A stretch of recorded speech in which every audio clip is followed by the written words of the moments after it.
Sir, रूस Ukraine युद्ध पर ताज़ा अपडेट क्या है? और जिस तरीके की अटकलें चल रही हैं, तमाम तरह की खबरें आ रही हैं कि अब युद्ध विराम कभी भी हो सकता है, युद्ध समाप्त हो सकता है। अगर युद्ध विराम होता है तो किन शर्तों पर होगा? नहीं जी, देखिए हम लोग तो पहले से कहते आ रहे हैं। जी। और एक चीज़ बड़ी साफ थी जो हम जी। पिछले 4-5 महीनों से कहते आ रहे हैं कि रूस पूरा सक्षम है जी। कम से कम 2025 के आखिरी तक युद्ध लड़ने के लिए। जी। उसको इसमें उस मामले में मजबूती, उसके पास इक्विपमेंट सब कुछ है, जी। इनके पास कमी जरूर है। जी। पहली चीज तो ये थी। जी। और इसी का देखिए रूस रुक नहीं रहा है, जी। वो अपने अटैक जारी रखे। जी। जेलेंस्की जरूर बीच बीच में ड्रोन्स और बाकी हैं, बिकॉज इनके पास अब ड्रोन्स में ये काफ़ी सस्ते और ज़्यादा ड्रोन्स बना पा रहे हैं, जी। तो वो लेकर के जरूर अटैक कर रहे हैं रूस के ऊपर। लेकिन बहुत कुछ असर नहीं हो रहा है, और जी। जब हो रहा है जो भी उससे ज़्यादा नुकसान पुतिन इनका कर रहे हैं वहाँ जी। पर। जी। अब जैसे 100-150 ड्रोन्स जा रहे हैं, उसमें से वो कहते हैं कि 60-65 हमने मार गिराए, बट 30-40 भी जा रहे हैं, कोई नुकसान तो कर रहे हैं। जी। उसी तरह इधर भी है, जी। इधर इन्होंने ज़्यादा इंटरसेप्ट कर लेते हैं जी। कुछ। और अभी 3 दिन पहले देखिए रूस ने बोला है कि 2 और इनके गांव उन्होंने, जो पोक्रोस का इलाका है उसके 7-8 किलोमीटर के अंदर ही 2 गांव और कैप्चर कर लिया है। जी। और लोग इलाका छोड़ के अभी भाग रहे हैं जी। यूक्रेन के। तो यूक्रेन में ये आगे बढ़ रहे हैं, इसमें कोई दो राय नहीं है। और यूक्रेन जो है देखिए 2025 में एक तरह से देखा जाए तो यूक्रेन में रह के आ गया है, वहाँ खंडहर पूरा है, जी। और मैं कहूँगा कब्रगाह है। जी। सबसे ज़्यादा जी। यही है। जी। सब कुछ तो डिस्ट्रॉय हो रखा है, तो अब आप कितना जो है इन सब चीज़ों को आगे लेकर के चलते रहेंगे। डेथ एंड डिस्ट्रक्शन, जी। यही हुआ है जी। अभी तक, और वही होता जा रहा है। तीसरी चीज़ जो आ गई है कि इनके खुद के, अब पहले कम आता था, अभी इनके वेस्टर्न मीडिया में भी आ रहा है कि इनके जो सैनिक हैं यूक्रेन के, जी। वो भगोड़े हो रहे हैं, छोड़ के भाग रहे हैं। जी।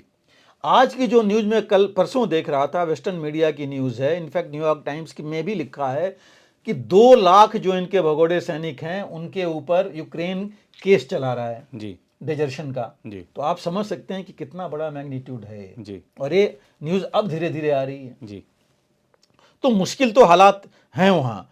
और जहाँ तक वो है फ्यूचर, जो सिविलियंस हैं वहाँ, वो भी देख रहे हैं कि फ्यूचर बहुत कुछ है नहीं हमारा। जी। और वही चीज़ इन सोल्जर्स का है, वो भी कह रहे हैं, वो क्यों वापस भाग रहे हैं वहाँ से, कहते हैं हम तो मर रहे हैं वहाँ और हमारा कुछ हासिल भी नहीं हो रहा है, जी। कुछ मिल भी नहीं रहा है। और इनके जो कमांडर्स हैं वो और ज़्यादा दुखी हैं, तो वो इनका कुछ कर नहीं रहे हैं, नहीं इनको स्ट्रेटेजिक कुछ चीज़ें मिल रही हैं बाकी, तो ये भाग रहे हैं वहाँ से। जी। तो इन चीज़ों को लेकर के देखिए बड़ा मुश्किल तो है ही वहाँ। अभी इंग्लैंड का एक कोई उनका नेशनल था जो लड़ रहा था यूक्रेन की तरफ से, जिसको रूस ने कैप्चर किया है। जी। तो ऐसी कुछ चीज़ें जब आएंगी तो और मुश्किल होगा वहाँ पर हालात में। और अभी जो एक इसी महीने, पिछले महीने ही यूक्रेन ने, इस महीने में ही यूक्रेन ने अपने 2 जनरल्स और एक कर्नल को उन्होंने डिटेन किया है। जी। क्योंकि उनके पर इल्ज़ाम है कि वो जो है खार्किव में जो काउंटर अटैक किया रूस ने, तो छोड़ के भाग गए आधा हिस्सा, और रूस ने कब्जा कर लिया। जी। तो ये चीज़ अब सामने आ रही है, तो वो दिखा रही हैं कि नुकसान तो यूक्रेन का ही हुआ है और होता जा रहा है। तो इस हिसाब से अब लगता नहीं कि युद्ध अभी जल्दी ख़त्म होगा। आप देखिए फ्रांस के राष्ट्रपति मैक्रोन ने बोला है कि नहीं लगता कि युद्ध इतनी जल्दी ख़त्म होगा, उनका खुद का कहना है ये। और जहाँ तक अमेरिका का है, देखिए ट्रम्प तो बोल ही चुके हैं। जी। और अभी उनके जैसे लेफ्टिनेंट जनरल जो कीथ केलॉग को उन्होंने अपना इन्वॉय बनाया था, इंटरलोक्यूटर बनाया था यूक्रेन और रूस के लिए, वो भी कह चुके हैं, वो 100 दिन की बात कर रहे हैं। कुछ लोग उनके यहाँ भी एडमिनिस्ट्रेशन में कह रहे हैं कि भाई 6 महीने भी लग सकते हैं, कि जिस हिसाब से चीज़ें चलनी है बातचीत का। हालांकि ट्रंप ने ज़रूर कहा है कि मैं पुतिन से मिलूंगा, और उसके लिए जो है मामले तय हो रहे हैं, उसके लिए माहौल बनाया जा रहा है। तो ये चीज़ें आ तो सकती ही हैं। इसी बीच में देखिए जो इंग्लैंड के प्राइम मिनिस्टर स्टारमर, वो गए थे, अनअनाउंस्ड विजिट थी। जी। जी। उन्होंने 100 साल का एक उनसे एग्रीमेंट साइन किया है, जी ट्रीटी की है। अब वो कहने के लिए तो बहुत अच्छा है, 100 साल की पार्टनरशिप एग्रीमेंट किया है जिसमें बेसिकली हेल्थ और सिक्योरिटी, मिलिट्री ट्रेनिंग और बाकी चीज़ों की इन्होंने बात की है इन जनरल। बट वो इन जनरल कर सकते हैं क्योंकि यूरोपियन यूनियन से तो अब अलग हैं वो, तो अपना ये कर सकते हैं। उन्होंने ऑलरेडी हालांकि काफ़ी उन्होंने दिया हुआ है, आई थिंक 15, 15 या 16 बिलियन डॉलर उन्होंने दे रखे हैं यूक्रेन को, और जर्मनी के बाद उन्हीं का नंबर है, और तीसरा नंबर अमेरिका पहले, फिर उनका है। तो ये एड देने के लिए है सब कुछ, और एक वो फ्रेमवर्क बना रहे हैं, Baltic Sea, Black Sea of Azov, इनको कैसे जो है वहाँ पर इनकी मदद करेंगे कि उनको सिक्योर किया जा सके। लेकिन देखिए ये तो बातें बात की हैं जी। सो ये 100 ईयर पार्टनरशिप में, और जहाँ तक मुझे लगता है कि अब जो है यूरोप को भी लग रहा है कि यूक्रेन किसी भी हालत में हो, कोई संधि होती है, रिकॉन्स्ट्रक्शन तो होगा, और सब हर एक आदमी उस रिकॉन्स्ट्रक्शन में अपना हिस्सा चाहेगा जी। कि वही है जहाँ पर उनका कुछ बन सकता है। और वो बनाने के लिए वो बेसिकली लेंगे वही चीज़ें यूक्रेन से, जो इनका ग्रेन्स मार्केट है, इनके पास जो रेयर अर्थ्स हैं, और उन रेयर अर्थ्स में देखिए कोल से लेके बाकी जो एरिया है, रूस उन पर सबसे पहले कब्जा करना चाहता है डोनेट्स्क रीजन में जी। जो हैं। तो ये कुछ चीज़ें हैं जिनको देख के लिए इतनी जल्दी लगता नहीं है, लेकिन सबसे बड़ी बात यह आएगी कि अगर पीस कीपिंग फोर्स रखी जाती है दोनों के बीच में, यूक्रेन और इनके बीच में, तो कौन होगा वो, जी किसकी होगी? अमेरिका तो रखना नहीं चाहेगा, ट्रम्प तो बहुत पहले बोल चुके हैं, तो फिर होगा कैसे? कंसेशंस जो देना चाहेंगे पुतिन तो साहब, अब आज भी कल भी पुतिन ने ही कहा जी कि हम अपने टर्म्स पर बातचीत करेंगे।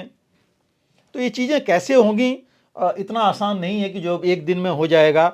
और अभी देखिए इसमें ईरान की भी एंट्री हो चुकी है। जी रूस ईरान ने अभी पिछले महीने ही कॉम्प्रिहेंसिव पार्टनरशिप एग्रीमेंट किया था, जी क्योंकि ईरान को अमेरिका से डर है, हालांकि रूस इन्वॉल्व है, लेकिन उसको चाहता है कोई शील्ड तो रहेगा जी। उसके पास।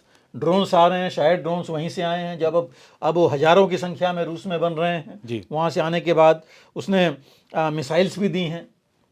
2023 में 2500 शायद ड्रोन्स थे। 2024 में ये आंकड़ा जो है यूरोपियन यूनियन का है कि 11,000 ड्रोन्स इस्तेमाल हुए हैं, यही शायद। तो आप समझ लीजिए कि कितना है, और अभी और ज़्यादा हैं। क्रूज मिसाइल्स की बात वहाँ से हो रही है। तो ये ट्रम्प एडमिनिस्ट्रेशन के लिए भी थोड़ी मुश्किल की चीज़ तो होगी, जी और ख़ासकर न्यूक्लियर एंगल पर, जी कि अगर रूस से मदद मिलने लगेगी। अफ्रीका एक जगह है जहाँ पर कि रूस अपने पैर आगे बढ़ा रहा है। यूरोपियन यूनियन देखिए कई जगह से फ्रांस और जर्मनी को वापस होना पड़ा, अमेरिका का उतना ज़्यादा है नहीं, तो वहाँ पर रूस जानबूझ के एंटी वेस्ट मूवमेंट कर रहा है। जी तो इन सब चीज़ों को लेकर के बाहर जो है वो प्रेशर अपना बढ़ा रहा है।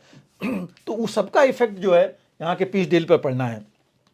और जहाँ तक हर एक आदमी यही कह रहा है कि बहुत जल्दीबाजी में तो ये चीज़ होने की नहीं, बिकॉज पुतिन वो अपना कम से कम पूरा यूक्रेन का तो नहीं, लेकिन जो की एरियाज़ हैं वो एम लेके चलेंगे कि जल्दी से जल्दी उसको कैप्चर करें। उन्होंने साफ बोला है कि भाई अगर बात करनी है तो हम अमेरिका से ही बात करेंगे, और तीसरा कोई नहीं होगा या दूसरा कोई नहीं होगा। जी यूक्रेन से वो बात करेंगे नहीं वो यूरोप से किसी को चाहते हैं।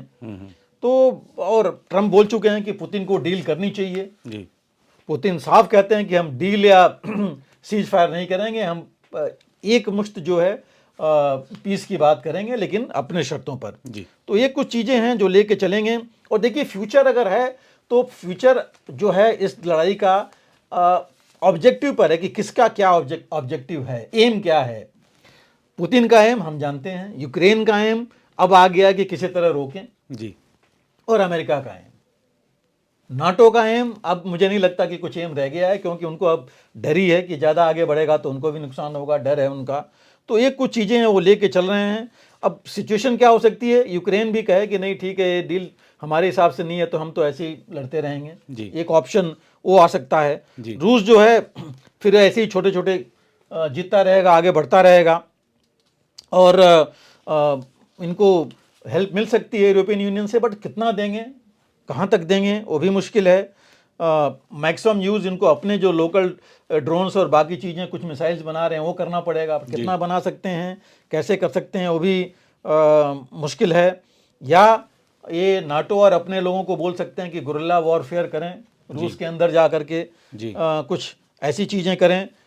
तो वो सब चीज़ें हैं, या रिकंस्ट्रक्शन प्लान की बात करें अपनी कि हमें मिले, ये सब चीज़ें हों, तो ये कुछ चीज़ें ये चल सकती हैं। लेकिन देखिए, ये अगर करेंगे तो सबसे ज़्यादा नुकसान इन्हीं का होगा, और एरिया जाएगा, इनके लोग मरते रहेंगे, इनका इंफ्रास्ट्रक्चर नुकसान सारा होता रहेगा। जी दूसरा है कि रूस कहे कि नहीं, मैं ही नहीं करूँगा, कब मैं कंटिन्यू करूँगा, जी तो वो भी उनके लिए भी थोड़ा मुश्किल होगा, क्योंकि यूक्रेन अगर इरेगुलर जैसे गुरिल्ला वॉरफेयर टाइप करेगा तो इनका नुकसान तो होता ही रहेगा। जी सैंक्शंस हट तो कर ही रहे हैं, मुश्किल में इनको डाले ही हुए हैं, कब तक ये लेके चलते रहेंगे, उसके हिसाब से वो मुश्किल है।